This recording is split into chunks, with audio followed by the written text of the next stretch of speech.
Hello, everybody. Welcome to the Rotoworld Football Show. We've never been more back. We've never been more on to the new year. We're back because Denny has been allowed back into the United States. We're on to the new year because, as you may have heard, it is now 2025, a year that doesn't even actually exist on most calendars.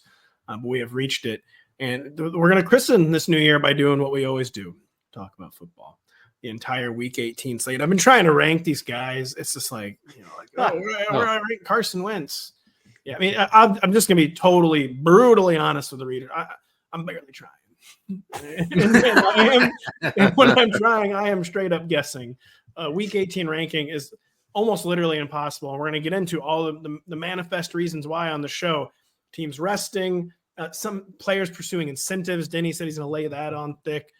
Week 18 is just a really, really wild scene. We're going to take you through every game. That, of course, includes beginning with the game of, many are saying the game of the year, the football game of 2025, the Vikings at the Detroit Lions on NBC. It certainly is the highest total of the year, 56.5. That's real. We used to be a country territory. That's all right, finally getting above 52.5. No one's been above 52.5 in 42 years. And as I just turned yellow on the video feed, in case you're watching. So we're going to get into the entire Week 18 scene. But yeah, Denny, I said he's allowed back. It was more that he was ejected from Canada. You can only spend so much time in Quebec as an American. And I actually almost was not allowed to leave because I got to the customs, the border agents at 5 a.m. on New Year's Day, which is always fun. And I immediately botched the first question. They asked me a question about where I was coming from, and I couldn't remember the name of it. So I just started saying like some dumb French name. What do you want? You were clapped into Monty jail. Yeah. Well, they give you an espresso and some maple syrup. It's actually it was. Remember, this is the American part of the. Oh yeah, never mind. You're never coming out of there. They didn't care. And they just asked me from prison right now. Yeah. They just asked me how many cans of chickpeas I had. I had to tell them 312. How many Molsons are you smuggling into the country, sir? As they're pouring out, making a big show, pouring out all your Molsons. I thought you could drink this in America, huh? Real freaking funny. I do have a question for our Canadian listeners. Do you guys have hard seltzer north of the border? Because I couldn't find any. No. Listen, that's because Canadians, they do what Americans have stopped, Denny. At least bourgeois Americans like us. Canadians, I'm going to check my notes here. They, quote, actually drink. Canadians drink hard. They party hard. They're still part of the Commonwealth. They're kind of like the Australians. And then, they can't quite shake off the English yoke. Well, yeah. So that's why they drink nonstop. I actually did look in several places and on every menu from the restaurants we went to, and did not see one single hard seltzer option. Lots of beer, but who wants that? Lots of Molson. We wanted to have lots of Ohio State talk. We'll get on it later in the show. Basically, short of it, Ryan Day has been liberated. I thought losing to Michigan would break his soul forever. But instead, it's made him more powerful than you could ever. No, all right. You know what? This is the ultimate Ryan Day okie doke. Is like no one told him. Like someone was like, "Oh, this is the college football quarterfinal," and he was like, "Okay, so it's a meaningless game. I can win that." But then he'll get to the semifinal, which is a meaningful game, or maybe the final, which is a meaningful game, and he'll immediately blow it. They just didn't let him know that he was playing a good team, which I guess is a strategy. Like, tell him next week that we're playing in, to take it to my hometown, the Duke's Mayo Bowl. He'll be like, "Oh, a meaningless game? I can easily win that." We can put Kyle down on the list of Buckeyes, quote, fans who, as Ryan Day is hoisting the national championship trophy, Kyle will be tweeting hashtag day out. Ryan Day, we didn't win by enough. It's time to fire him. I mean, but was Oregon good? No, take it away. I mean, let's be real. Come on. I mean, I thought they were good, like number one, whatever. Like they're Oregon. What do you expect them to do? They're going to win. What, they're going to win a playoff game? Sure. Just stop. If they win one, Oregon's whole thing is if they do happen to make a national title game, say against Cameron Newton, say against Urban Meyer, what do? They get exposed in the most hellacious imaginable fashion. They don't even compete. And yeah, I mean, that's why, like, when the Huskies made it to the championship game, I was like, oh, come on, man. You can't be serious about this. Yeah. There's no way. Let's see here. My memory here. I've got someone in my ear. It's called my memory. And it's Auburn did barely win that game, actually. Did they? I remember that game being close because there was, do you remember whose side of the ball it was on? There was a classic, he rolls over the defender's body and then just gets up quiet, humbly looks around like, so we're just going to run this. That sounds like a Cam thing. No, it was one of the running backs. I don't remember which one it was. This is not a joke. I tried to Google the score to this game. I just typed Auburn, Oregon, and it brought up there's of course a town in Oregon called Auburn. Google's like, I got you, buddy. I know what you want. BCS, yeah, 22-19. It never felt close, I remember. No, it did not. It was a 3-point game. But yeah, whatever. Thank God Oregon got eliminated when they did. Thank God we have Vikings at Lions on NBC, Sunday evening game, 272. Quite literally the best game of the year, at least the most anticipated game with the highest stakes. 14-2 teams, again, with the highest total of the year, 56.5. So yeah, I've kind of just ad-libbed an intro. I had one written here. Yeah, whatever. Denny, Kyle laid it all out in Tuesday's show. The Lions offense appears basically unstoppable heading into the playoffs. Will that include against the Minnesota Vikings? The defense, who is good, has been taking on an increased amount of water as the season continues. I listened to the Tuesday show with you guys. I want to thank Kyle for filling in for me when I was gone in Canada. I will let's say, be clear, filling in for you. This is when you were briefly fired. And I was auditioning for a replacement situation. Yeah, it was an audition. I gotta be honest, and he passed. I know. I was gonna say he failed because he had a smoke alarm going off the whole time. 3 people mentioned on Twitter, and if I ever see you 3 people in person, I won't say anything because I'm a coward, but I'll think it. I was listening to it in the car, and I was going, "Oh, hey, what's going on?" Every time that thing went off. Every time that thing chirped. Also, Kyle, I'm actually disappointed that you didn't push back harder on Pat's Mahomes cope.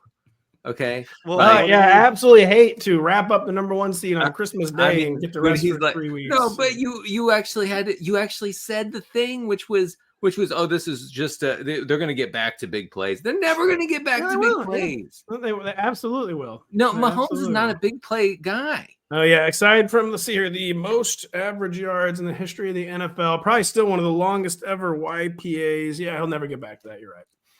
Never. So why would you just keep winning Super Bowls? You know, that's my Mahomes wins the Super Bowl that's put in front of him. If the Super Bowl that's put in front of him requires 6,000 yards, but yeah, fine. Yeah, whatever. They don't require that anymore. They haven't required that since 2020. Sure. I mean, you need me to throw for 55. I can do that in 14 games. That's fine. I mean, let's just be honest. Like that, the loss to the Bucs in the Super Bowl in the COVID year traumatized this team, and in a good way. You know, obviously they're going to easily win their 3rd straight this year. Anyway, Vikings, Lions, amazing atmosphere. The classic good trauma. No one talks about it for whatever reason.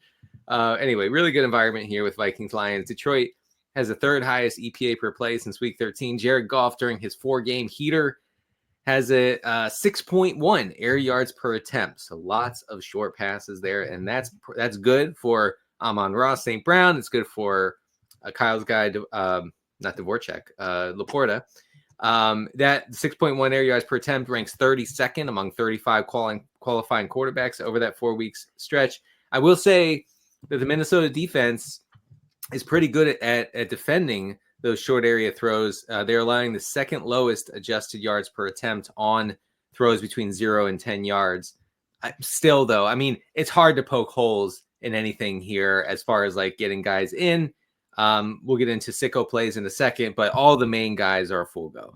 Denny, with regards to Jared Goff, would it be accurate to say that we regret to inform it? It was a long time Goff hater.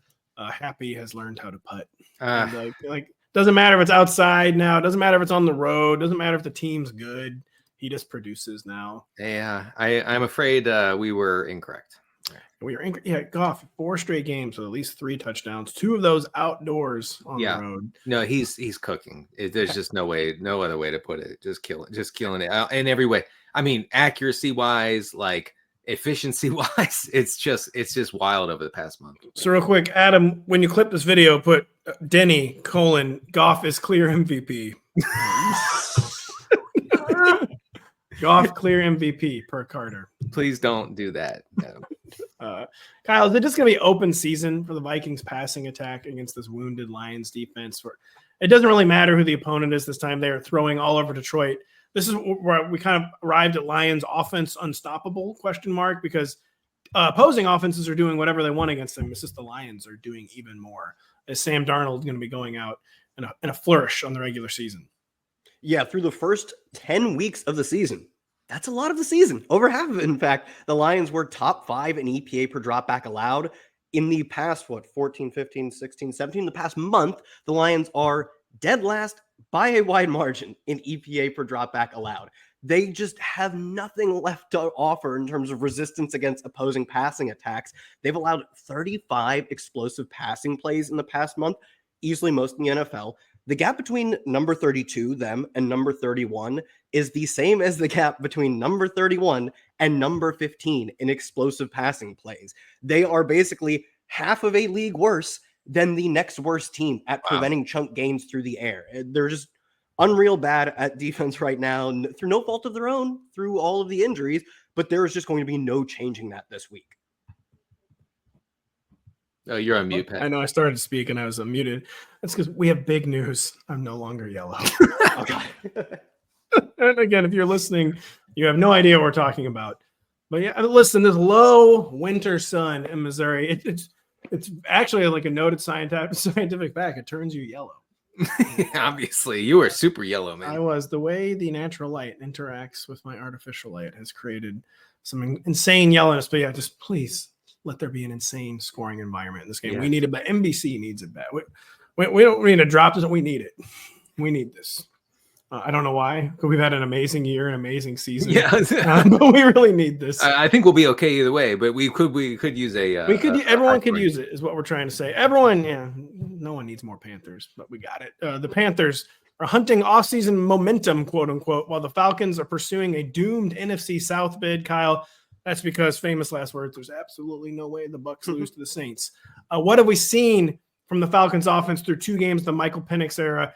A game they have to win, a game where victory probably ultimately will not matter, though. Yeah, they were 2 weeks ago in Penix's first start, hyper conservative, among the most in the league, both in their pass rate over expected, which was -11. They were running 11% more often than you would expect, and in what they let Penix do. He had an 8 on, I believe, below 6, which is just like check down city, not fun football. Last week was still, I mean, in some respects, slightly conservative, a -2% pass rate over expected. Frankly, given the way the NFL is trending this year, completely average, par for the course for your 16th ranked team or whatever. But they were really letting him push it downfield. A 12.7 ADOT. That would be among the league's highest. He was pushing it intermediate, deep, extremely often. So even if they weren't letting him completely rip it in terms of their overall pass rate, it was way different than what we saw 2 weeks ago. And this is a Panthers defense. You can beat them any way you want. But if you're just going to have a neutral pass rate and let Michael Penix push deep, I do think it's a great spot for him. And he only has eyes for one receiver. A 31% target share for Drake London in his first start, a 38% target share for Drake London in his second start. So this sets up as a really predictable game in that we know who gets the ball for the Falcons, and a really fun game because they have like a 24-25 implied team total, one of the higher ones of the week. I know it's a weird week, but still, to bestow upon this team that many points against such a bad defense, I feel pretty good about the Falcons, like all of the major players. It'd be a big red flag, in my opinion, for Raheem Morris. And they could lose this game. The Panthers, whatever, they're not like an automatic out anymore. But it would be a big red flag for me, for the Falcons coaching staff, if they do not cut Michael Penix loose in the game, because this is the ultimate evaluation game. It's kind of the Mahomes Week 17 game in 2017, where they had Mahomes out there while the Chiefs were resting starters and tried to find out what the rookie could do, and it got everyone really excited heading into 2018. And then it turns out he's the greatest player of all time who could easily ramp the offense back up anytime he wants to. And the Falcons, I think, really need to cut Michael Penix loose in this game. And if they don't, I might already be like, yeah, fire Raheem Morris. Producer Adam, we're going to need a video. Daugherty, Penix, next Mahomes. So thank you. So we are. We absolutely are. Denny, the Panthers have this absolutely fallen apart on the personnel front. A lot of injuries. The matchup is okay. The Falcons defense is neither amazing nor terrible. Anyone interesting from Carolina for Sunday, Week 18? Yeah, so I actually wrote up both sides of this game for the Funnel Defense Report, which you can find on rotoworld.com. It's a big time run funnel matchup for the Falcons against Carolina, which I think, no matter what the haters say, I think it puts Tyler Algier in play. And one final time on this failed take, huh? We're gonna run it back. Carter runs back Algier take one more time. He had 19 touches last time they played Carolina. What do you? I didn't hear you then. You were quiet. I faked an illness that day. No one could find you that week after that. Yeah, I got norovirus. I'm sorry. What? So anyway, it does concern me a little bit. Just I know. Look, like Kyle said, crazy implied total for Atlanta. All that. I do think they could be so run heavy that it could take some of the fun out of the pass game. On the other side, you have the Panthers facing, a Falcons defense that over the past month and a half has actually become a pretty extreme pass funnel. I talked about it last week with the Commanders playing them, and Jaden Daniels went on to have a season high number of dropbacks. Part of that had to do with game script, but they were also well over their expected pass rate. So I think we're going to see that again here, just barring some sort of weird game script. Adam Thielen obviously would be the main beneficiary, but Xavier Legette still seeing a lot of air yards as I outlined in the article. So underplayed storylines too. This could be the final game of Xavier Legette's career. Oh, wow. What? Come on. Wow. Look, even if it doesn't go well, Cowboys are trading a 4th-round pick for him next year. It all works out in the end. Yeah, sorry to be that level of hater. Continue. That was big hater energy. I have a correction to make. 28 team total. I said initially in my mind I knew it was 28, and I was like, well, that has to be wrong. That is way too high. No, it's right. Roughly, if the lines are up to date, 28 points projected for this team. It's a lot. So without Chuba Hubbard last week, Carolina had a 76% drop back rate. I think we're going to see something similar to that. So you got to think somebody can get there for the Panthers. I had such excessive levels of haterade that God has once again turned me yellow. And he's like, all right, I'll make you unyellow. It's fine. That's what you deserve. Seems to really be disturbing you, so I'll let you be your normal color. I'm no Xavier Legette fan, but that was over the line. I'll be honest. That was over the line. Looking to put the finishing touch on their NFC South crown, the Bucs host New Orleans. I wrote as 13.5-point favorites. I think it's a little higher than that now, Denny. What do we have to look forward to from Tampa besides jamming the ball to Mike Evans so he can get 85 yards and once again eclipse 1,000 yards receiving the 11th year in a row? Right. That's what he's gunning for there. Right. So we just have to know, that's going to happen. There's no universe in which Mike Evans doesn't get to 85. It doesn't matter. Look, they would rather lose and miss the playoffs. Yes, that's absolutely right. This is why the Bucs franchise has existed for over a decade, is to make sure Mike Evans gets past the 1,000-yard threshold. That's all that matters, right? And so if it requires 5 targets, he's going to see 5 targets. If it requires 25 targets, he's going to see 25 targets here. Let me tell you about the incentives, though. The incentives are off the charts here for everybody. The Bucs offense basically has every reason to absolutely cook here. Baker Mayfield can secure a $500,000 worth of incentives if he's a top five in passer rating on the season. He's currently 4th. Okay, so you got to keep that going. He has another $500,000 available if he's the NFL's top 10 or NFC top 5 in completion rate. He's currently 2nd in that category. There's another $500,000 for Mayfield available if he's top 10 in yards per attempt in the NFL. He's currently 7th. So he has every reason to cook. And then Mike Evans can make an additional $3 million on top of his 2025 salary by recording 5 catches and 85 yards, like you said, receiving in week 18. Does Baker get anything if he steals the MVP from Jared Goff, Denny? Well, that's what it comes down to. It's Baker versus Goff, I think. So the Bucs are going to just score all the points, and I think we have to accept that. So obviously we're focused on Mike Evans, but are we also like DFS lineups? Are we jamming Jalen McMillan in there too? Yeah, Well, I mean, yeah. What about Bucky? Are we worried at all about Bucky maybe getting like a bit of a rest heading into the postseason? No, I mean, he's been banged up, and they've been feeding him a lot of touches. Would be the only reason why. But if this was we can flip to the 6 or the 7 seed, 100%, I would say he's been like a crazy amount of banged up. Every injury report and every 2 weeks it changes. It's the shin, it's the shoulder, it's the back. That's the one that cost him most of one game. But this is not a game where you can think about the long-term planning. This is a game where maybe late in the game, if they are really blowing out, if it's a real blowout situation, we could see him taken off the table. But I think at that point, he'd have probably done his damage. By the way, I've decided instead of trying to fight the yellow, I'm going to try to become more yellow as we go. Kyle, so the Bucs, I mean, this is just going to be like excessive, like cruel and unusual punishment that they put onto the Saints. Are there any sicko Saints we care about? What's the latest on the injury front there? I mean, any chance we get a Chris Olave cameo, a Derek Carr cameo? I can't honestly remember the injury status of these guys. Well, sicko Saints or maybe actually real Saints. What are we getting? No real Saints. I really don't think there's any real Saints coming here. Carr and Kamara and Kendre Miller all did not practice Wednesday. We record this Thursday afternoon. I haven't seen the injury report yet. A DNP on Wednesday for players who have nothing to play for right now. I just can't see how they possibly play. Yeah. I don't think it's happening. Chris Olave practicing in full as of Wednesday, which for most situations would mean a lot. I still do not think in this specific spot it means he's coming back. I think he has suffered an insane amount of concussions, and they just want him to get back into the normal flow of life. Like, hey, show up at practice. Let's let you jog. Like, it's good for you to be out there and doing these things, given how many of these injuries you sustained, and they're not hitting in practice, obviously. So I don't think he'll play either, which leaves the only player, I guess maybe two players I care about. Juwan Johnson, 30% of the targets last week. Like, that's elite for a tight end. Obviously, it comes in the context of a terrible offense. And assuming Kendre Miller doesn't play, assuming Kamara doesn't play, we'll see Jordan Mims and Clyde Edwards-Helaire man the backfield. Mims scammed himself to 8 targets last week. I think the fact that they're such big underdogs is good for his targets. It's bad for his odds of getting even 10 carries. But it's worth noting, I guess. Well, a little disappointed, Denny.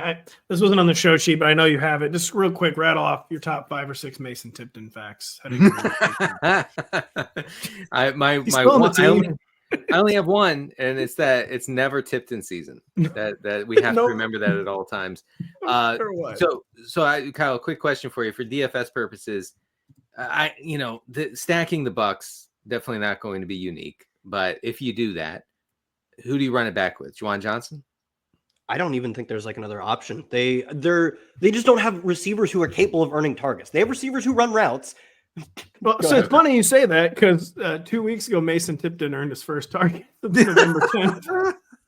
He didn't catch it, but yeah. Well, Kyle, it's just like ruination basically in the Saints. Yeah. I don't know if I've ever seen anything quite like it. No. And even with Juwan, it's like, sure, you probably are getting a lot of targets. How does he manage to get a touchdown? They're so bad. I remember when the Chiefs were still good, like 2 or 3 years ago, they played the Jets. They were huge favorites, and the Jets, all of their wide receivers were $3K on DraftKings, like the minimum price you can have. And it was like, this guy projects for the most points per dollar or whatever. And so does this guy. And it was like, oh, all these great Jets run backs. And no, the better team just beat the snot out of the Jets, and none of the receivers got there. This strikes me as that kind of game. Yeah. You don't have to take XFL players in your NFL lineups if you don't want to, and you shouldn't really want to. I will say Mims strikes me as interesting because he could legit see 10 targets here. Yeah, 8 last week. That actually is a really, really good point. I do think not a bit. I genuinely think the most likely say Mason Tipton. I swear. No. It's not Mason. The most likely avenue for a Saints touchdown is either a Baker Mayfield pick 6 or fumble 6. That's probably 21% odds. I'd be the highest odds I would have for a Saints play to end in the end zone because Baker Mayfield's kind of messing around.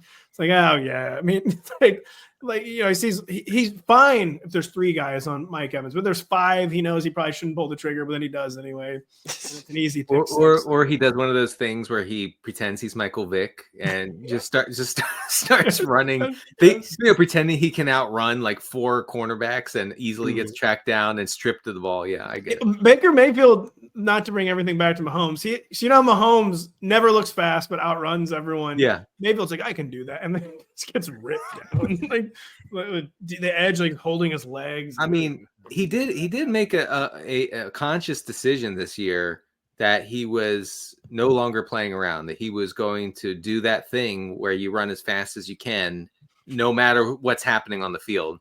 And so far he survived it, but I'm scared for that guy. Like, I am. It's called the Carson Wentz spot. This was Carson Wentz. Yes. Every time you get the ball, it's like, I'm a dual. He's not young.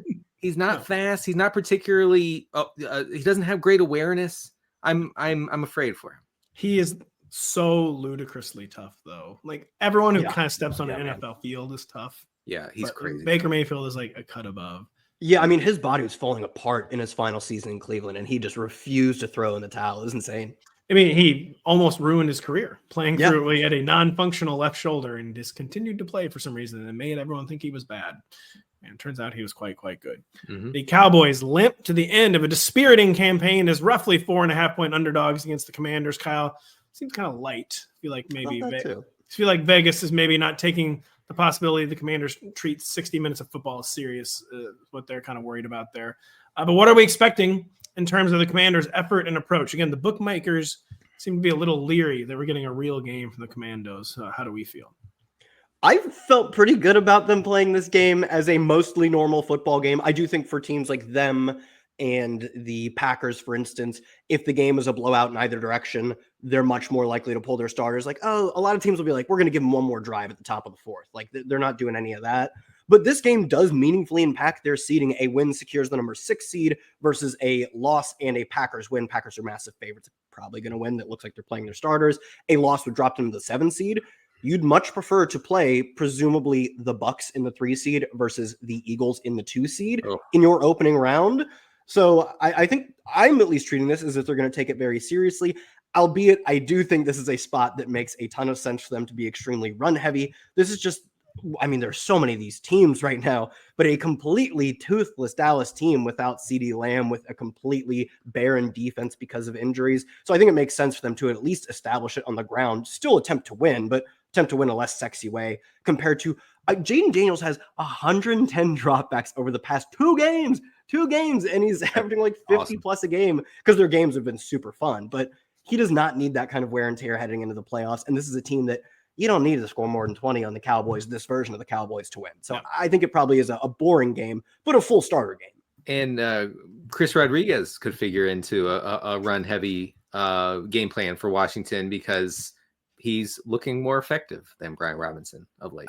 I will say there is a variable in the Commanders' backfield. Austin Eckler's been designated a return. That's probably honestly with an eye towards the wild card round, but I could see them trying to like knock the rust off with Austin Eckler this weekend. Like another variable in the Commander's backfield, basically, Denny. I do. Yeah, Rodriguez had 5 rushes last week to 13 for Robinson, so not all that close. But you never know in these weird games. You do never know, which is why the rankings are literally impossible, and it's why, Denny, Kyle laid out that the Cowboys had been like surprisingly competitive. Like they had not packed it in. A lot of teams do just pack it in their situation where they were already having a bad year and Dak Prescott got injured. The Cowboys did not do that. They did finally do it when CeeDee Lamb got hurt. They're like, all right, whatever. We tried for a while, and it was kind of fun. We didn't really get anything for it, but we are done trying now.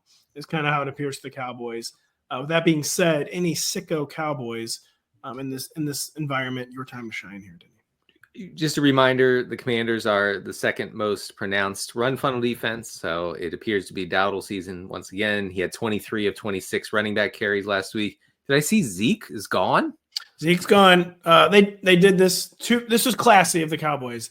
They did it while you were in Canada, so you were distracted and couldn't post about it. Where did he go? Farm upstate, Denny. To Canada, actually. A farm in Alberta. Yeah. I'm sorry. escalated quickly. Anyway, yeah. So the sicko play here. I mean, there's Jalen Tolbert, there's Brandon Cooks, whatever. Okay, let's get sick for a second. Kavontae Turpin.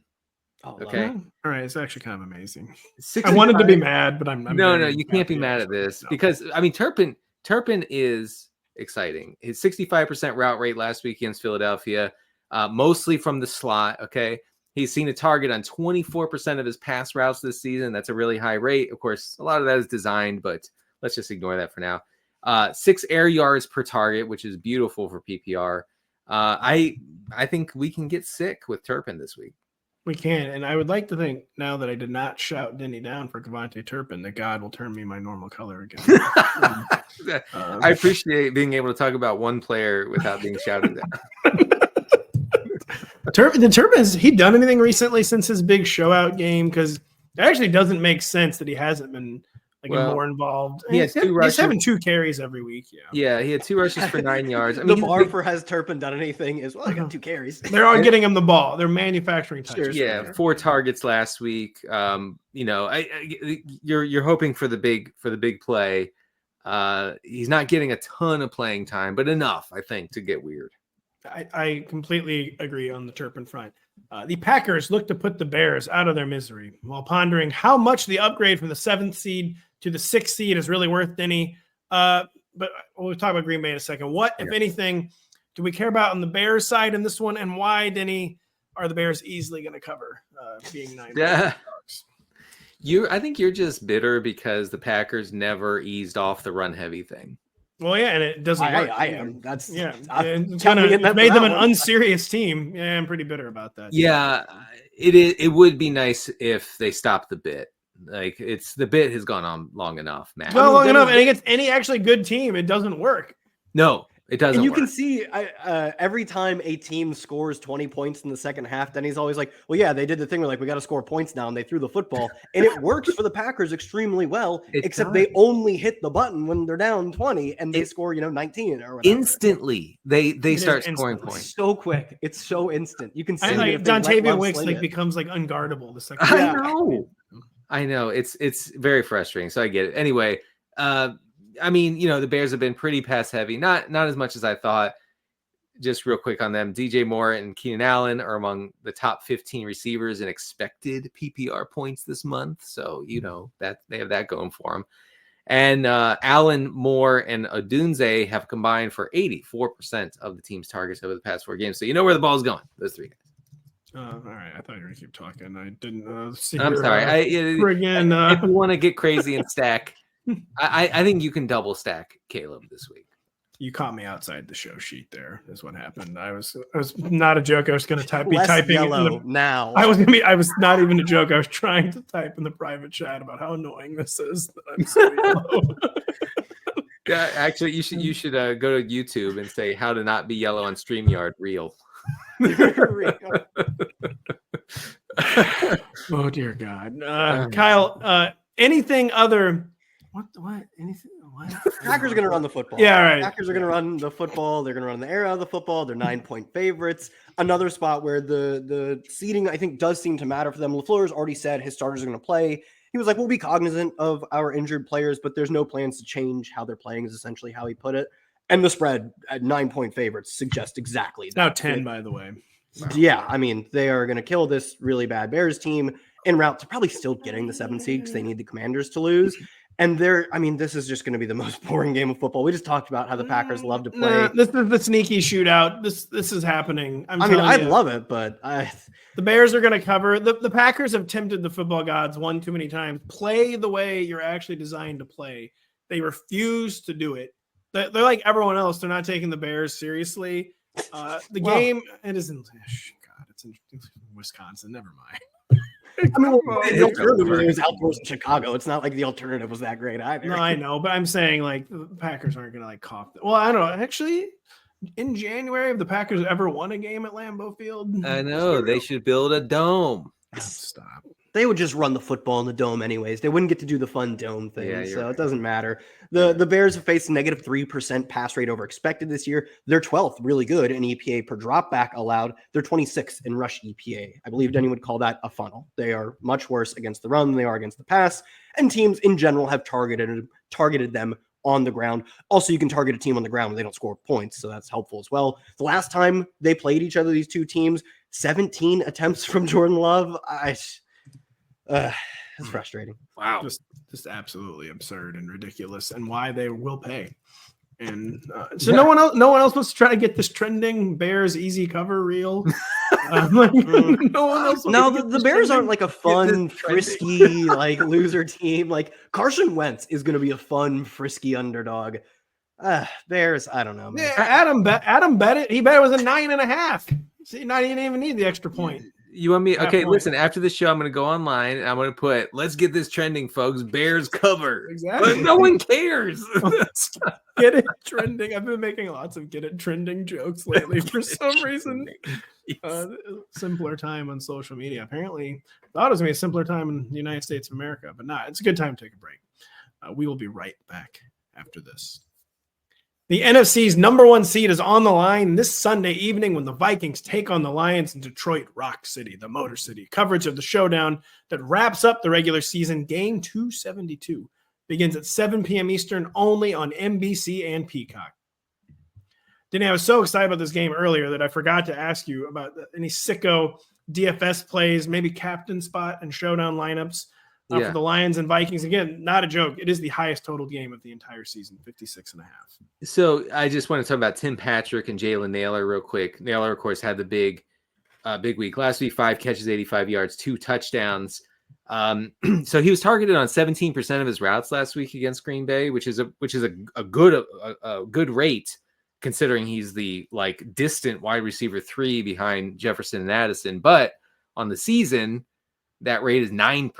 Okay, he's been targeted on 9% of his routes. He was only out there for 60% of the routes. Don't get fooled, I don't think, into going in on him. I think as far as showdown goes, maybe Kyle would disagree, but I feel like he's going to be way chalkier than he should be. So watch for that. And then Tim Patrick, not a thing of late. Tim Patrick targeted on only 8% of his routes over the past 3 games.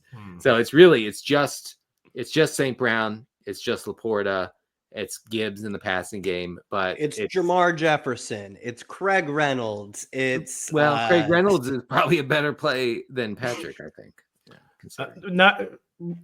This is a serious question. Who are we putting in the captain spot and showdown lineups for this game? Well, I don't know. I mean, it depends on who has the least. Can you not get sick, basically? Does it have to be a real player? I'm not playing a weird player in the captain spot, especially deep digression. If you play a weird player, like a cheap loser player in the captain spot, you just fill out with the best players anyways. So you end up okay, me and everyone else who played Jamar Jefferson captain just clicked the best plays after that. So it ends up being bad anyways. I like sticking that mid-range if I'm doing some middle range type stuff. I don't want to play. Who's the mid-range sicko captain? JMO. Vikings give up tons of chunk plays through the air.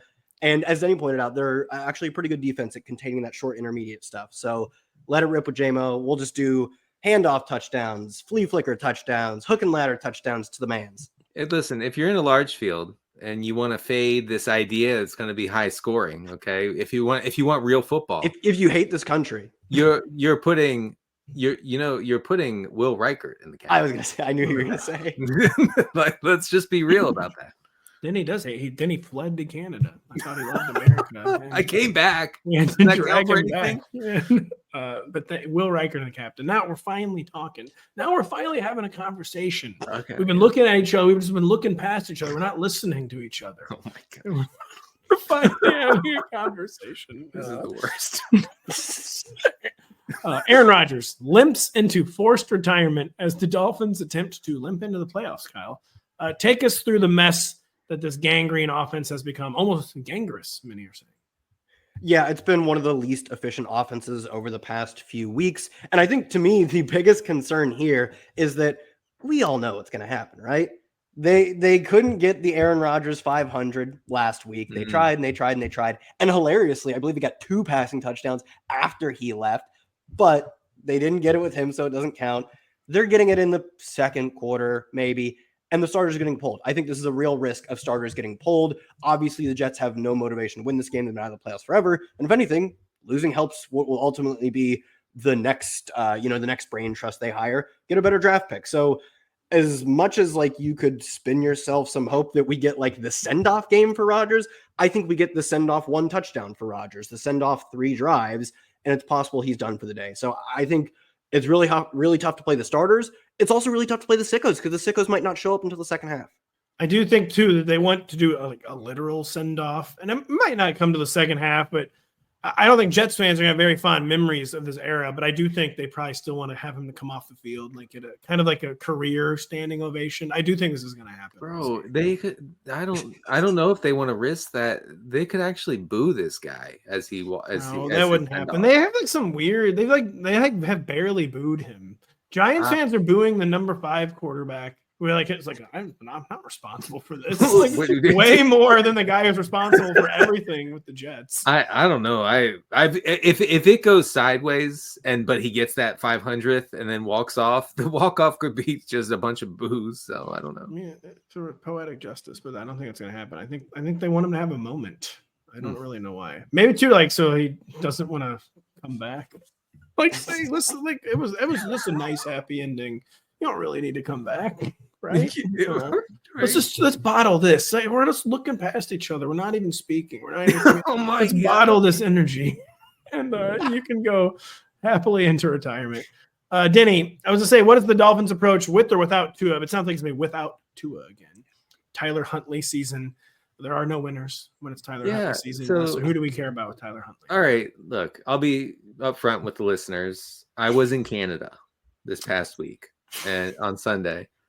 I tried to watch the games, and there are no NFL games available in Canada. Not true at all, but continue.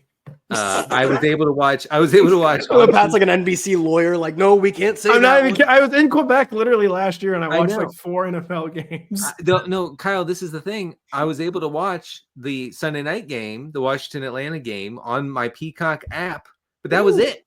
Okay, good. So anyway, that was frustrating. So I didn't see any of this Browns-Dolphins stuff. Okay, but then I look at the stats.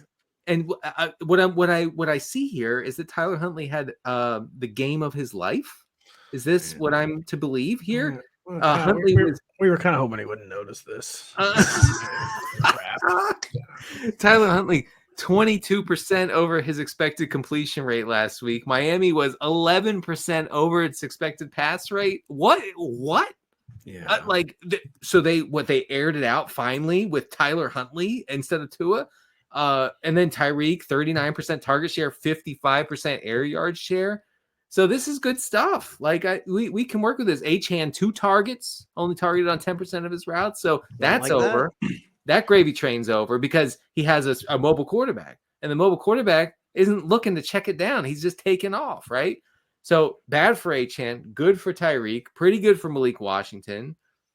I don't know. I'd be beyond that. I don't really know what to say except for we're all the way back with Tyreek apparently. Wow, Kyle, is it the Dolphins are in if the Broncos lose to the fighting Carson Wentz's? Is that they just? And of course, they have to win themselves. But yes. I thought they only needed 1 loss. Where the Bengals need 2 losses. The Dolphins. We're going to get to the Chiefs game in a minute and how the Chiefs might win outright against the Broncos. An opinion I know you guys share. We were just like sharing facts earlier about why we just think the Chiefs are going to easily win, even with their backup quarterback. But we'll get to that. Once they put in a good quarterback, absolutely. So any final thoughts on Dolphins Jets, or are we on to Indianapolis? Yeah, no. I mean, the Jonathan didn't go burr with Huntley. But the Malik Washington situation, 23% targets, 24% air yards last week, could be worse. What's the Jalen Waddle situation, Kyle? I do not believe he practiced Wednesday. I'll check this real quick, but didn't seem like he was going to play. That is the sense I got as well. The Colts and Jaguars are studying tee times ahead of what could be the last act for several head coaches and players. Denny, it would appear Indy will again be without Anthony Richardson, a possible last act for Mr. Joe Flacco in the NFL, although he said he does want to return next year. One last ride for Flacco, 45 attempt season versus the Jaguars. We got there on the attempts front against the Giants, didn't really get there on the production front. Right. Yeah. I mean, the attempts were there, even though the Colts were 7% below their expected pass rate against the Giants. They have been run heavy in all three in the past three Flacco starts. So seemingly they're trying to kind of protect our greatest millennial, Joe Flacco, who is riding again. Maybe one last time here, one last job for Joe Flacco. One last job. In week 5 against these Jaguars, he had 49 dropbacks, threw for 359 yards and 3 touchdowns. No big deal, really. No big deal.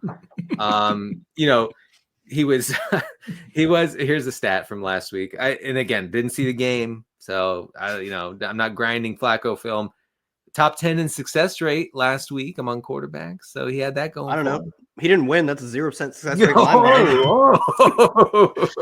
about QB, I watch the game? Let's be real. QB win-loss matters if you're facing Drew Lock. Oh yeah, that's a good. That is a good framing for it. Yeah. That is correct. By the way, what happened there? In his first 8 dropbacks, he has 3 touchdowns. What? This country's falling apart. I mean, Act like you didn't see Drew Lock throwing dimes at Mizzou. All right, that guy was good. so finally someone said it. Finally someone said it. I was checking. Don't get me wrong. I was checking the box scores. I was checking the PFF stats as they updated by the second. Couldn't see the game, but Did you ever consider just turning on your television? I didn't have a TV. All right. It's to say they have lots of over-the-air NFL games in Canada and French. Then he spent like 5 minutes telling us I don't get games in Canada. You get games? You don't have a TV. You didn't have a TV. Where are you staying, by the way? I was in a cabin. Ever heard of it? No. It was a nice cabin.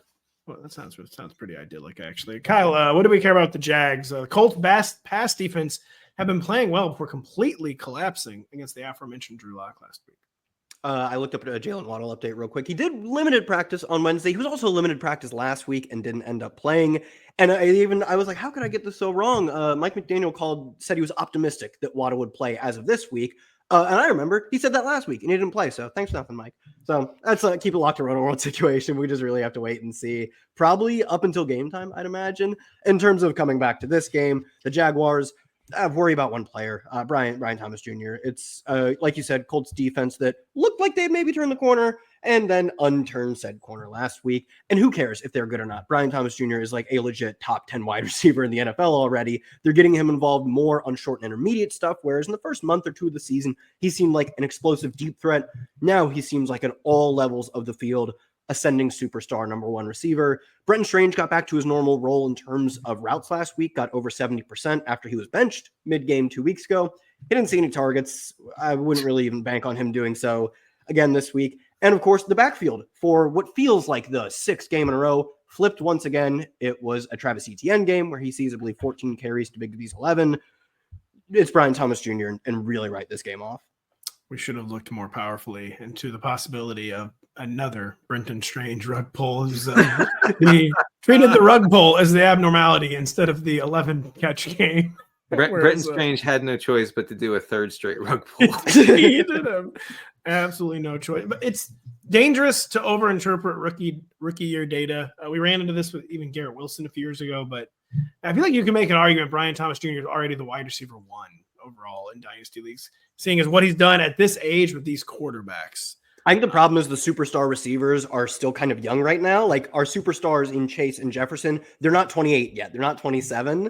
But like, I totally agree. I think we're going to undersell how good this was in the same way that like Puka had the best rookie season ever. And everyone's like, well, what if Cooper Kupp comes back? And of course they both get hurt. So like we didn't get to fight our battle in the streets of fantasy football, but it's so freaking clear that he is so much better than Cooper Kupp. And all the people who didn't draft him, it sucked. It's crazy. It's great for the Jacksonville franchise that it took Mac Jones to unlock Brian Thomas, by the way. Yeah, that is really awesome. good. Many people are saying that's amazing and definitely a good sign for the highest paid player in the history of the NFL. The 49ers are leaving Brock Purdy and Santa Clara as they look to possibly end the Kyler Murray era in Arizona. I said it. Wow. Well, that is unlikely, Kyle. On what kind of note do we expect Kyler and Marvin Harrison Jr. to head into the offseason? Probably a low volume one. This doesn't seem like the most exciting game. They're playing against a 49ers team that you actually sort of called this. You're like, I think this might be the 49ers legacy game where like We got it all on the line. Obviously, they're playing for pride, essentially exclusively, actually, on Monday. But they earned their pride. They played a very good, fun football game. Ultimately lose, but they played a good game. I wouldn't even be surprised to see. Obviously, we know Brock Purdy is out, but we also have Kittle and I believe Debo also on the injury report, and they've been on the injury report all year. They could also get rest days. And at this point, we already have a 4-point home favored Cardinals team facing the second most, like one of the second most run funnel teams in the NFL in terms of the 49ers, had the second lowest pass rate over expected against them. All of that points towards James Conner. Well, no, all of that points towards Trey Benson. Well, okay. All of that points towards Amari DiMercato. No, hold on. Okay. All of that points towards, this time for real, Michael Carter, of all players, seeing a bunch of touches. Jonathan Gannon said as much. He literally said he'll get a bunch of carries, I'm sure, earlier this week. So this is, I think, my favorite, most confident sicko play is Michael Carter gets a lot of carries, because a lot of the other ones are like, I don't know what the Chiefs are going to do with their backfield. Like, do they value P. Ryan as like he plays a lot of snaps. He should get the day off. Michael Carter is the perfect level. Like, this guy's competent. I think he's a decent-ish NFL player, 53-man roster guy, and we've been told he's getting the carry. So I like this one a lot. Michael Carter is like a Patrick Taylor Jr. : this time it counts. Well, don't say that. I just told you how good it was. I have an incentive thing for Kyler real quick.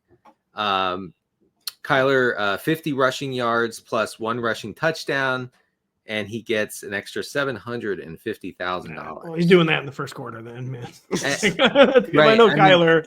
He's going to be way more focused on that than winning the game. A lot of PS5s. It's a lot of Fortnite. I actually feel like it kind of puts him in play as like a guy who's actually going to like put forth a lot of effort against a bad defense. The only problem is, Denny, he's going to clear that like so fast. Really? Yeah. Oh, you think? The first quarter, that's all he's going to do. Like, Kyler looks like he's checked out of pass 8 plays in a row, and then the 2 he let stand, he immediately abandoned the pocket and ran. He was doing quarterback power. Yeah, right. Kyler lining up at running back on 2nd and 10. That's a little strange. By the way, Kyle, thanks for I felt like it was a really obvious 49ers legacy moment on Monday night, and that they were going to treat that as the real finale. Yeah, we're a blind squirrel finding one on that one. Denny, which 49ers can we prioritize in DFS with Mr. Josh Dobbs, the Pastronaut under center? Yeah, I mean, don't forget, Josh Dobbs runs a lot. Okay, so he's interesting. Jacob Cowing and Chris Conley, I think, are the guys who would be. I don't know if the starters don't play. But have we heard anything on that? I wasn't able to find any sort of updates on who may or may not play. But if they rest their starters, then those two should be in line for a decent, at least route rate, against Arizona. Dobbs and Cash, or he seems more like a GPP this week. There's got to be a better Cash quarterback. There has to be. There's no. Yeah, I mean, I don't know if I could stomach that. But. Well, the Cash quarterback is very, very clear. Let's be real. Kyler? No. The next game we're about to get to. We talking about Rams next game? No, Carson Wentz, former Ram, Carson Wentz and Cash. The bookmakers are showing zero respect, and apparently so are my podcast co-hosts, for Carson Wentz as they make the Broncos multi-score favorites over the Chiefs in Denver. Denny, Kyle and I already agreed on Tuesday that Kyle did agree the Chiefs were going to cover. You did agree the Chiefs were going to cover on Tuesday. Don't take it back now. No. I'm in for this. I don't think I went as far as to money line them, but this did feel like a cover spot. Yeah, you did. You definitely did not money line them. But Denny, do you agree this is a super obvious Chiefs cover? And yeah, for real, what can we expect from Carson Wentz and company? What is the line? 14? 10.5. Oh, 10.5. Run the numbers. I can see you doing it. Run the numbers. Yeah, I'm just carry the 4. Yeah, they'll cover. Yeah, they'll definitely cover. So thank you. Thank you. Yeah, well, because let me just give you a sneak preview of this game. The Broncos will be scared out of their minds of losing, yes. And I mean they're going to be. I mean, I'm talking field goal at the one yard line on that sort of stuff. So anyway. I guess there should probably be balanced, maybe even kind of run heavy here for the Chiefs. I think Carson Wentz, I mean, if he does the running thing, which I think in his only snap the other I've got numbers on this. I was stunned. How many? So Carson Wentz last year playing for the Rams, backup quarterback. They pack it all in at the end of the year. he got the start in week 18 or whatever. How many carries do you guys think he had? Whatever your number is, like quite literally double it. Just take a guess. No, 13. Denny? 11. 17. Oh my God. 17. 2 kneels, so 15 if you take those. I believe 2 kneels. I swear to God, I thought I was looking at the Pro Football Reference page and I was like reading it like right to left because I wanted to see the numbers. And I was like, okay, so a running back got 17 carries, a running back got 13 carries. I was like, wait, hold on. 17 carries. He thinks he's Cam Newton. He always has thought he's Cam Newton. It's the most and I went back and insane thing I've ever watched them. seen. I got through like half of them before I had to do something else. And the first one, I'm like, oh, he slid there. That's good. And the next one, he lowers his shoulder and tries to run a dude over. He is playing for the next contract. He's showing those teams that he's got that backup grit and that he won't get hurt, unlike all the other ones. So I'm excited to see what they do with him. Yeah, this bleep means something to him. Mm-hmm. Oh, it does, buddy. Boy, does it. Danny, were you done? So what are you expecting from the Chiefs? I mean, beyond the rushing from Carson Wentz, I don't really have any ideas of what they're going to do on offense. I will say Courtland Sutton has a situation with incentives. He's 82 receiving yards away from maxing out a $2 million bonus on the season.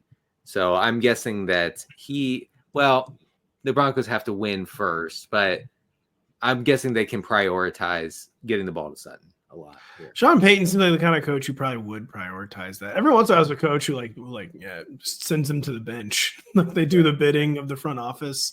Sean Payton kind of is the front office, but it's also not his money. Justin Watson has some contract escalators going on here for like getting to 20 yards on the season. Well, how could he have been close? Yeah, it's pretty bleak, but they're like $200,000 sort of escalators, and I'm sure that means something to him. So it does. Kyle, anything going on with the Broncos beyond Courtland Sutton contract escalators?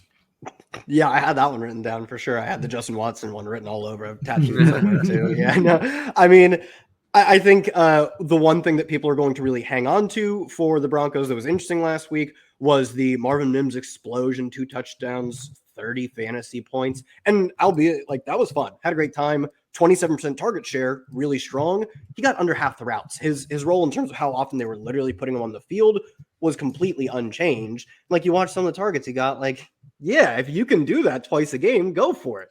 But you don't get many opportunities to try and score 50-yard touchdowns. That's the reason he's been, I want to say volatile, but there's the reason he's really just not done much this year. It's like he's the type of guy who shows up in the box score once a month at best, and it's really fun, but you can't predict the next one. So as much as that was fun, I don't think he's really in play. The backfield last week in terms of carries was completely narrowed to Jaleel and Estime. Jaleel got 10 carries. Estime got 9.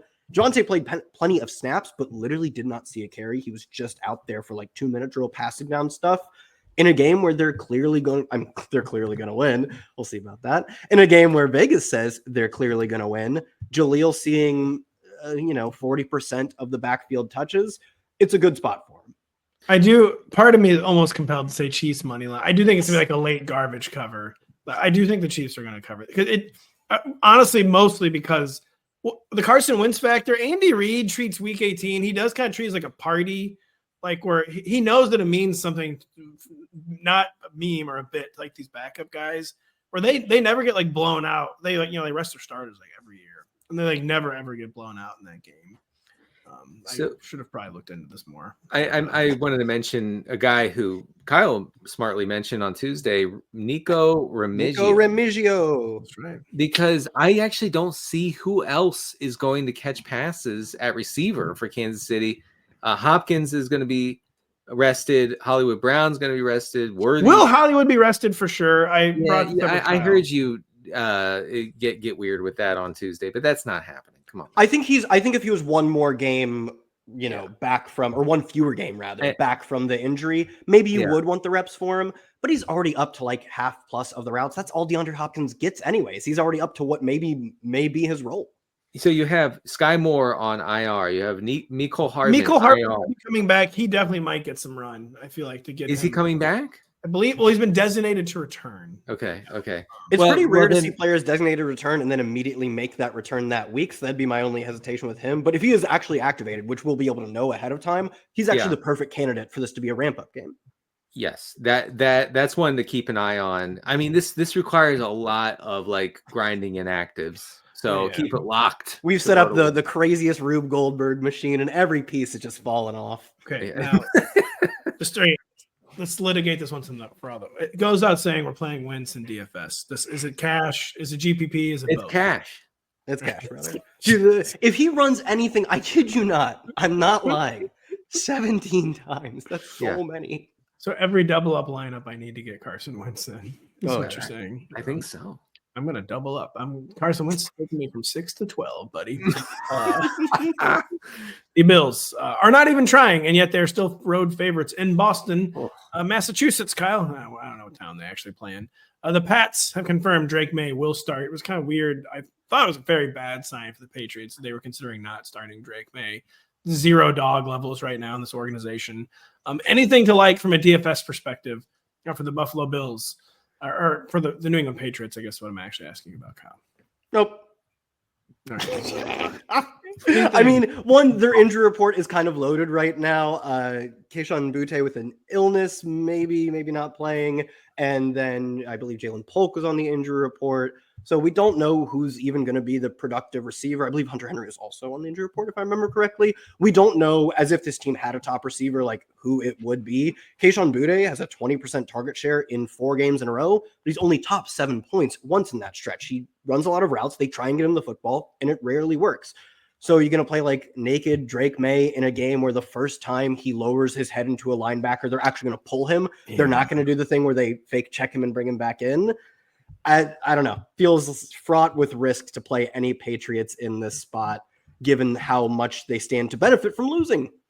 It's true. Well, because, they've got the number 1 pick in hand right now. Yes. This will be a difficult game to tank, though, against the Bills team that will not be trying.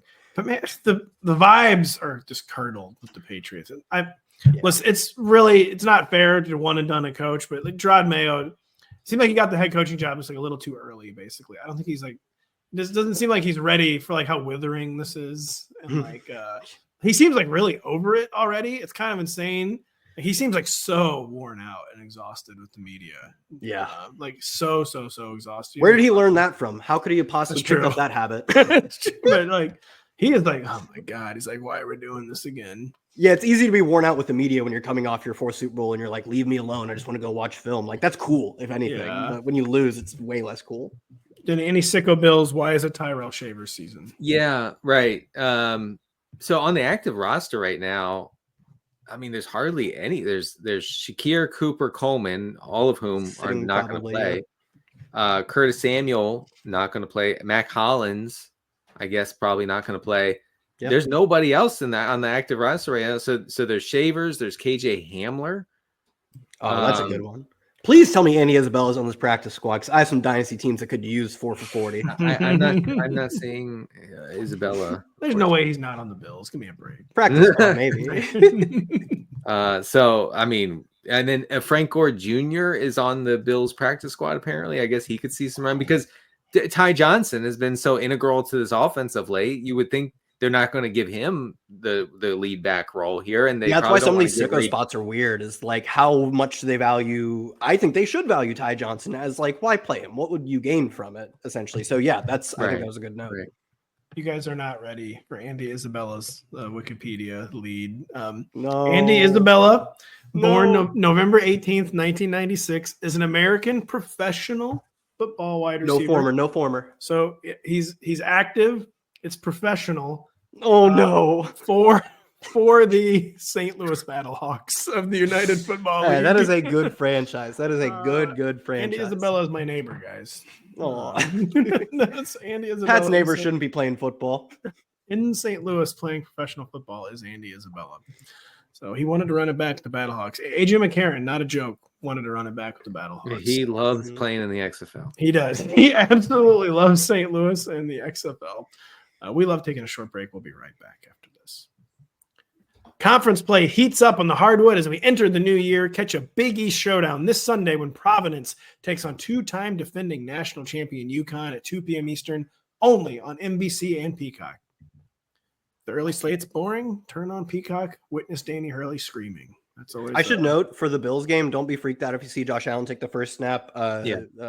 he has a streak of games played, like 100. They've already said they're doing that, by the way. So no, might play the entire first series. I don't think it's gonna be a snap. I think he'll probably. I figured that. I think he probably gets one entire drive. So we talked about this game's backups, but don't like immediately get on your phones and be like, I was told it was Tyrell Shavers' season, and I see We'll get there. We'll get there. The CBS cameras zoom in, and Danny Hurley's just not coaching UConn that day, and he's in the stands in New England screaming about like, I thought they said it was gonna be Trubisky, and he comes down the sideline screaming at the end of a ref. This can't do this. This isn't allowed. Who do I talk to? Yeah, and then he gets teed up. Where's Mitch? Yeah, and this becomes very, very weird. Hunting for the AFC's number 5 seed. The Chargers will likely send their starters out versus the Raiders, Denny, although Jim Harbaugh has already been kind of cagey on this. Is this a go wild spot? If we get confirmation, LA is actually trying. Yeah, we have an incentive situation here. I wish we had like a sound we could play, a siren or something. Yeah, the cash register from Pink Floyd's Money. Yeah. Oh, if only we had like a device to detect smoke in your system and it chirps. We could have that. J.K. Dobbins needs 58 rushing yards to bump up from 300,000 to 450,000 in bonuses. So he has a reason to play at least somewhat here. And Harbaugh will just pay that out of pocket and not even make him run. Man, you might be right. Like, can you do that, Harbaugh? He's like, I did it all the time in college and it never cost me. There's another incentive just while I'm on incentives. Alexander Madison, if he has 8 receptions in this game, he gets $125,000. Just so we are on the same page. Like mafia level. Like he's got to get 8 catches. Yeah, that is. I mean, that's the who's the basketball player who's cheating? Who's like the barely on the roster? I forget. He's like an Italian. That's straight up mafia stuff, man. I don't think they're gonna try to get Madison 8 catches. That would be nuts. I mean, they would have to basically bench Amir Abdullah. They would. They benched their only good player. It's and Abdullah is so much better than Madison. That's why you never. I tweeted this recently, so sorry. If you drafted Amir Abdullah in the first round of 2017 Dynasty Draft, stay in line. Stay in line. You did nothing wrong. You did nothing wrong. Yes. And also, I wrote up this game in the final defense report because the Raiders are a pretty extreme pass funnel. And the Chargers are 7th in pass rate over expected since week 11. So could have a lot of dropbacks. Obviously good for McConkey. Josh Palmer, you're going to love this. Josh Palmer, top 10 in air yards over the past month. There you go. tells you a lot about air yards. It does. Of note, Amir Abdullah is on the injury report. It said here, club to the knee. Is interesting what they described that as. No, he left last week late with a foot injury, and he did not practice Wednesday. So maybe the Mafia gets their way with the Madison catches. Okay. Wait a second now. Right. If Abdullah doesn't practice on Thursday or Friday, it's like Madison's getting those 8 catches. I just want everyone to be clear about it. Vegas mafiosos have never been more back than Amir Abdullah agreeing to play ball. I won't play. It's fine. Whatever. I've already proved my point. I don't need this game. By the way, Danny, my dad said the whole reason my dad was out on Pink Floyd, he could never get in on Pink Floyd, was because he got so annoyed by the money cash register thing on the radio that I think it sounds so good. And I think he thought they were pretentious too. But my dad, I love. They are. They are. But he couldn't quite get over it. My dad had pretty good rock and roll taste, too, or has pretty good rock and roll taste. That's why he never listened to Animals or Wish You Were Here. I don't think, Denny. It's devastating. He messed up. He really, really messed up. Kyle, anything left for Jacoby Myers behind Brock Bowers? I mean, there's some records for Brock Bowers to chase. So, I mean, apparently there's a Alexander Madison money to be had, too. So. This is a guy chomping on a cigar on the Raiders sideline. He's just counting. He's holding up 6 fingers. 2 more. And no, he'd actually be holding up 2. He's flashing and Antonio Pierce. Sorry. Yep. So I think ultimately what we see is apparently the Alexander Madison legacy game. And more importantly, I do think we get a lot of Brock Bowers here. He needs 9 catches to set the single season receptions record for a tight end, not for a rookie tight end, for all tight ends.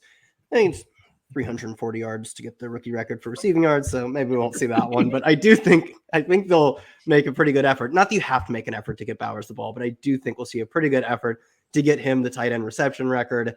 there's still plenty of volume to go around because they're going to lose this game and have to throw a lot. I think Jacoby Myers is still in that. He's probably in the wide receiver 2 ranks this week because wide receiver 2 is so bad. We've denigrated it to the point with all the teams sitting that if he gets 8 targets, that's way more than we can predict for any few players. So yeah, wide receiver 2, albeit because of the state of the weird week. Content to face the Lions or Vikings in the wild card round. The Rams are somewhat surprisingly, I would say very surprisingly, waving the white flag against the Seahawks. Kyle, it is Jimmy G time. Are we going to have any sicko fun, or is this just a classic no fun at all situation? It's probably a no fun at all situation because I mentioned last year that we got the Carson Wentz 17 carry game. That's not, you can't do that with Jimmy G. You can't. No, Jimmy G will retire on the field if you say he has to carry the ball. I know. And I think if they had a different backup quarterback, you could maybe bank on that and have some fun. I will say last year, everyone going into that Carson Wentz start was like, McVay's going to do right by Carson Wentz. He's not packing it in. He's calling the game plan. And he did that. I mean, it was tailored to Wentz in that they're like, I guess you can put your body on the line every play. And he did. It worked. He had a rushing touchdown, I believe 2 passing touchdowns. I think like a 2-point conversion as well. He had the Broncos are screwed, man. I hope we get a great game from him. So I will say it won't come through rushing. I wouldn't be surprised if they don't pack it in and they play a somewhat competitive game here against a Seattle team that has nothing to play for now. But I can't rely on that too much when their team total is so low. They're 5.5-point underdogs at home, no less. And the total is well below 40. I can't go against Vegas that much, especially when I already have so much invested in the Madison catches. So. Yeah, well, Kyle, wow, I did not know that. I assume we'll see for receivers if you want some sickos. I assume we'll see a lot of Tutu Atwell. I'm 100%. They've already obviously announced Jimmy Garoppolo is going to start. I don't think we'll see a single snap from Puka, from Kyron, from Cooper Kupp, which means probably see a lot of Tutu, Jordan Whittington on the injury report, but might play as well. Those are the 2 guys if you need some PPR scam, maybe fired up. But I just had the realization that probably every like Zoom or mafioso probably does like look like Kyle and dress like Kyle. No. They don't do suits anymore. No, I mean they do like Russian tracksuit stuff, but it's all like real nice, like Supreme. Denny's having internet issues. Are they too severe to give us a final word on the Seahawks offense for 2024? Kind of a noble experiment, Denny, but a failed one. Denny is. I'm really. He's never been more frozen. Trouble. I'm gonna say though, Denny's coming. It's so strange because Denny's coming in perfectly clear to me, and I'm just sitting him like watching like he's like a fighting game character. I think we're looking at an avatar of Denny now. Kyle, what are the final words on the Seahawks offense? Maybe Denny can chime in at the very end. I mean, I didn't prepare for this one at all, but full JSN takeover, really exciting. Denny's yelling at me. He's like, "Oh my God, not JSN." Yeah, buddy, JSN. It's happening. It's already happened. I do think we said before the show, like Tyler Lockett said he's going to play next year or something, right? He did. Who cares? It's over. I think we've got full JSN takeover, which is very fun for Dynasty, which is very fun for the Seahawks because they needed him to be that player. It was, it became clear this year that DK Metcalf is a great 1A or 1B, but probably not a true number 1. I think JSN has shown that maybe he can be the true number 1. On the other hand, things that have been shown, I don't know if Geno's the quarterback of the future. No, that's honestly where I was kind of wanting Denny to go with this. Is I get the feeling this is Geno's last game as Seahawks starter, just for a variety of reasons. And not that Geno is not one of the 32 best quarterbacks in the NFL. He's probably one of the 20 best quarterbacks in the NFL. But I think it's very clear they have maxed out this experiment. And that Denny, do you think this is Geno Smith's last game as Seahawks quarterback? I think they've. I was telling Kyle, I know he's one of the 32 best quarterbacks in the NFL. He's probably one of the 20 best. It just seems like they have maxed this experiment out. Right. Yeah, I think so. Also, look, Geno has every reason to cook this week. We have incentives here. Air horn. Geno Smith, 185 passing yards. I want to be deafened. From a 2 million. Yes, that's the worst air horn. I want to be deafened. That's like not a bit. That is like great. Physically the literal air horn you buy at the dollar store. Yeah, the junkiest exactly. one. That's a real air horn. Yeah, producer Adam comes through. Anyway, Geno, 185 passing yards away from a $2 million bonus. He also needs just over a 69.7% completion rate to hit another $2 million bonus, and is a win shy of another $2 million bonus. Guys, Geno is going to cook, like we have to either that or the he has Seahawks $6 really million. don't want to say it sounds more like the Seahawks don't want him to make $6 million and might not let him cook, to be honest. Well, no. They're not going to. They would never do that to Geno. He's like their guy, right? So he is their guy. Anyway, it's a good cultural organization. He plays well. He's making $6 million. I think it is probably like a going away present for Geno too. They probably will let him do that. Actually, I assume he'll return as the bridge guy next year. Like he's already been a bridge guy. How many years can a guy be the bridge guy? He's been the bridge guy 3 years. What are they gonna do? Draft Jalen freaking Milroe?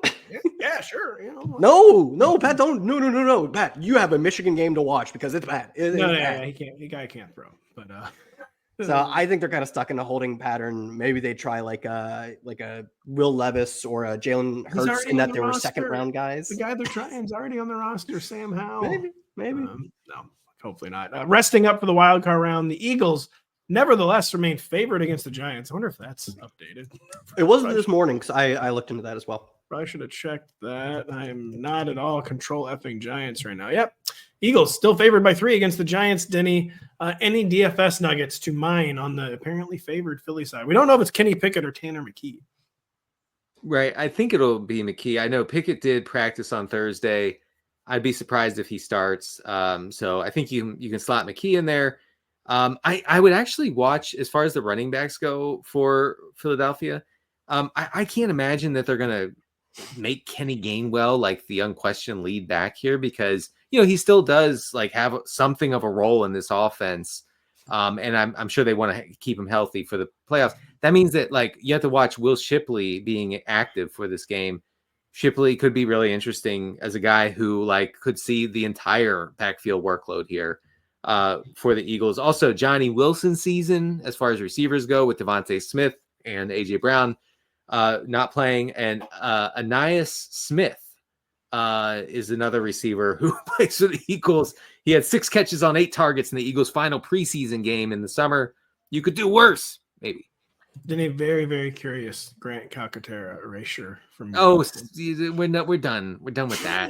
We're never like I'm a sicko tight end guy. I cannot abide by Grant Calcaterra. So I swear to God, if we don't get 4 Albert Okuigbunam catches, don't even know if he's on the roster. But if I strike out on Andy Isabella and Albert Okuigbunam, it's a bad week to be in Charlotte, North Carolina. So sorry if you never watched Game of Thrones. There's kind of the meme Varys versus Littlefinger. It's that, only it's Grant Calcaterra versus Brenton Strange. This is the 2 true power brokers. So the contest is who's going to zero ball harder. Yes, exactly.